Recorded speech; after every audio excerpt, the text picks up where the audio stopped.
యుక్రెయిన్పై భారీ ఎత్తున డ్రోన్లు మిసైళ్లతో దాడి చేసింది రష్యా. యుక్రెయిన్ గ్యాస్ విద్యుత్ ప్రాజెక్టులను టార్గెట్ చేసింది. 60 డ్రోన్లు 35 మిసైళ్లతో ఖార్కివ్, పోల్ఖానా ప్రాంతంలో కూడా దాడులు చేసింది రష్యా. ఈ ప్రాంతంలోని యుక్రెయిన్కు సంబంధించినటువంటి అత్యంత కీలకమైన సహజ వాయువు ఉత్పత్తి సరఫరా కేంద్రాలున్నాయి. అయితే ఈ దాడి తర్వాత ఎంత నష్టం జరిగిందనే అంశంపై అధికారిక ప్రకటనలు లేవు. అయితే యుక్రెయిన్ కొంతకాలంగా నేచురల్ గ్యాస్ ఇంపోర్ట్స్ పెంచింది. రష్యా దాడులు చేస్తే దేశీయంగా ఉత్పత్తి పడిపోతుందని ముందే ఊహించింది.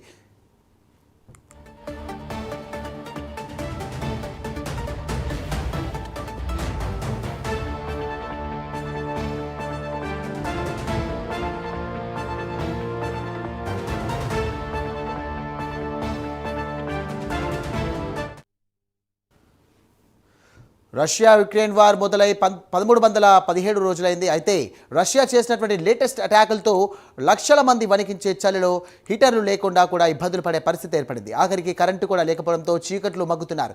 యుద్ధం మొదలైన తర్వాత గ్యాస్ ఉత్పత్తులకు సంబంధించినటువంటి ప్రాజెక్టులపై ఈ స్థాయి దాడి చేయడం ఇదే మొదటిసారి. రష్యా దాడిలో యుక్రెయిన్కి సంబంధించిన అనేక ప్రాంతాల్లో కూడా చీకటి కమ్ముకుంది. మరోపక్క యుక్రెయిన్లో లాంగ్ రేంజ్ డ్రోన్లతో రష్యా రిఫైనరీలపై దాడులు మొదలుపెట్టింది. ఇప్పటికే రష్యా రిఫైనరీలు భారీగా దెబ్బతిన్నాయి.